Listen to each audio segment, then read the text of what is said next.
Hello, Merry Christmas po sa inyong lahat mga boss, at enjoy lang po tayo sa ating Christmas celebration. At ayan po, dito ay tayo tuloy pa rin yung ating pakikibaka, at dito nga at mayroon tayong trabahong ginagawa, at mayroon akong ibababang dashboard na Chevrolet Equinox, at ang gagawin ko dito, kaya ko ibababa yung dashboard, magpapalit ako ng evaporator dahil may leak. At ayan po, inyo pong makikita, sinimulan ko ng kinalas, nakalas ko na yung center console, at ayan yung cluster, nakalas ko na rin, at ang iba pang mga cover pati yung glove box, ayan nakalas ko na.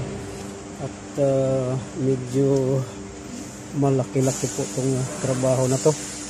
So ayan, ito yung ating trabaho ngayong araw na to, at kumbaga